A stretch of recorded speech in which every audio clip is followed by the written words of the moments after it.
ഇത് നമ്മുടെ ചക്കി വയ്യാണ്ട് കിടന്നപ്പെടുത്ത വീഡിയോ ആയിരുന്നു കേട്ടോ. ചക്കി വയ്യാണ്ട് കിടന്ന 4 ദിവസങ്ങളിൽ ഒന്നും കഴിക്കണ്ടായില്ല. ഇതുപോലെ തളർന്നൊടിഞ്ഞ് വെയിലത്ത് പോയി കിടക്കുമായിരുന്നു. അപ്പോൾ അകത്ത് ഇൻഫെക്ഷൻ ആയിരുന്നെന്നാണ് നമ്മുടെ ഡോക്ടർ പറഞ്ഞത്. ആൻറ്റിബയോട്ടിക് ഇഞ്ചക്ഷനൊക്കെ എടുത്ത് കഴിഞ്ഞപ്പോൾ കക്ഷി ഒന്ന് ആക്റ്റീവായിട്ട് ഫുഡൊക്കെ കഴിച്ച് തുടങ്ങി. അപ്പോൾ നമ്മളൊന്ന് ഹാപ്പിയായി. ശനിയാഴ്ചയാണ് ഇഞ്ചക്ഷൻ എടുത്തത്.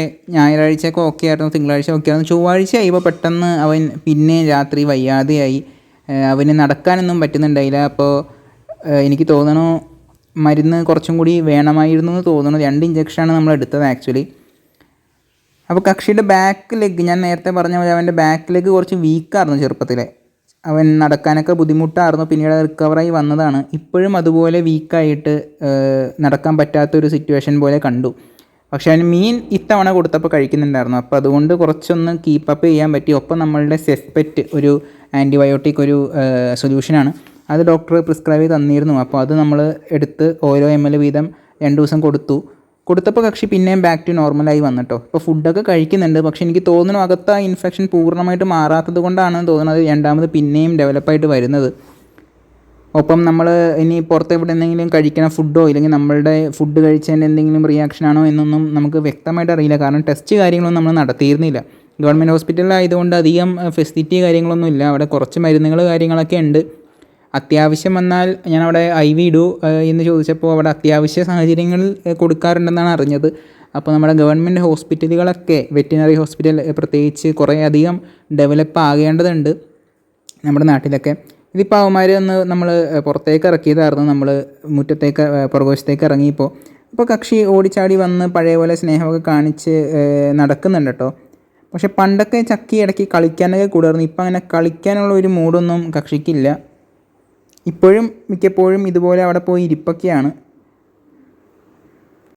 അങ്ങനെ ഇരിക്കുമ്പോഴാണ് നമ്മൾ ഓൺലൈൻ ഒരു ക്യാറ്റ് ഫുഡിൻ്റെ ഫോർമുല കണ്ടത്. അപ്പോൾ നിങ്ങൾക്ക് വേണമെങ്കിൽ പെറ്റ്സ് ഉള്ളവർ, ഫുഡ് കഴിക്കാത്തവരെ ഉണ്ടെങ്കിൽ വേണമെങ്കിൽ ഇത് പരീക്ഷിച്ച് നോക്കുക. നമ്മുടെ ചിക്കൻ മേടിച്ചിട്ട് ജസ്റ്റ് ഒന്ന് ബോയിൽ ചെയ്ത് അതൊന്ന് സൂപ്പാക്കി അതിനകത്ത് കുറച്ച് ആപ്പിൾ സൈഡർ വിനേഗറും കുറച്ച് മഞ്ഞൾപ്പൊടി ഇട്ട് കൊടുത്തു കഴിഞ്ഞാൽ നല്ലതാണ് എന്ന് കേട്ടിട്ടുണ്ട്. അത് ഇവന്മാർ കഴിക്കുന്നുണ്ട് കേട്ടോ. വെള്ളമായതുകൊണ്ട് തന്നെ ചൂടുള്ളതുകൊണ്ട് സ്മെല്ല് പെട്ടെന്ന് കിട്ടും. അതുകൊണ്ട് അവർ കുറച്ച് നാറി കഴിയുമ്പോൾ വേഗം കുടിച്ചോളും സംഭവം. ഇതാണ് നമ്മളുടെ മിട്ടു നേരത്തെ വീട്ടിൽ വന്നപ്പോൾ എടുത്ത വീഡിയോ ആയിരുന്നു. മിട്ടു ഇപ്പോൾ തടിയൊക്കെ വെച്ചിട്ടോ. പഴയ മിട്ടു എന്ന് പറഞ്ഞാൽ നമ്മുടെ ഭയങ്കര സ്ലിം ബ്യൂട്ടി ആയിരുന്നു. ഇപ്പോൾ സ്ലിമ്മൊക്കെ മാറി പ്രസവിച്ചൊക്കെ കഴിഞ്ഞപ്പോൾ കക്ഷി തടി വെച്ച് നല്ല ഒരു ഫോമിൽ ആയിട്ടുണ്ട് കക്ഷി. ഇപ്പോഴാണ് മിട്ടുവിനെ കാണാൻ കുറച്ചും കൂടി ഭംഗിയുള്ളത്.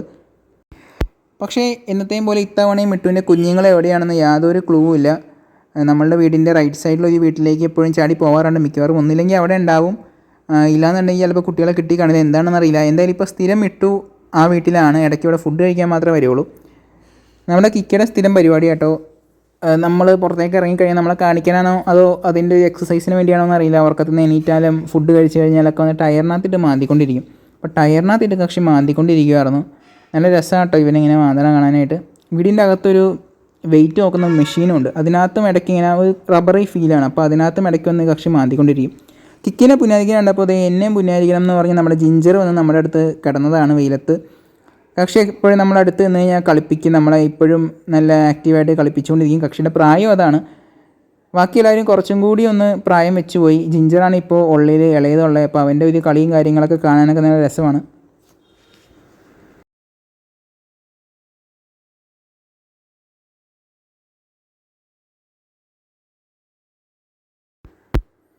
അപ്പോൾ എല്ലാവരും ഞാൻ പുന്നാരിക്ക് കണ്ടപ്പോൾ നമ്മുടെ ചക്കി നമ്മുടെ അടുത്തേക്ക് വന്നേക്കും കേട്ടോ. ചക്കിയുടെ ബാക്കിലെ സൈഡ് കണ്ടാൽ അറിയാം, അവിടെ എല്ലൊക്കെ കുറച്ച് പൊങ്ങിയാൽ നിൽക്കണേ. അവിടെയാണെങ്കിൽ കുറച്ച് ഒട്ടിയാണ് ഇരിക്കുന്നതും. അത് പണ്ട് ചെറുപ്പം തൊട്ടേ അങ്ങനെ തന്നെയായിരുന്നു. ഫുഡ് കഴിക്കുമ്പോൾ കുറച്ചൊരു ശമനം ഉണ്ടാവുന്നുള്ളൂ. മിട്ടപ്പോൾ വീട്ടിൽ വന്ന് ഇവിടെ റെസ്റ്റ് എടുക്കുമല്ലോ. റെസ്റ്റ് എടുക്കാനാണ് മിക്കപ്പോഴും വരാറുള്ളത്. ഇല്ലെങ്കിൽ ഫുഡ് കഴിക്കാനായിട്ട് നമ്മൾ വിളിക്കുമ്പോൾ വരും. മിട്ടു പക്ഷേ പണ്ടും ഇപ്പോഴും എപ്പോഴും ഒരു കുട്ടിത്തം ഉള്ള ഒരു രീതിയാട്ടോ. ഇപ്പോഴും നമ്മുടെ കൂടെ കളിക്കാറൊക്കെ ഉണ്ട് കക്ഷി. അപ്പോൾ അതിന് കൂടുതൽ വിശേഷങ്ങളായിട്ട് നമുക്ക് അടുത്ത വീഡിയോയിൽ കാണാം. കാണുന്നവരെ ബൈ.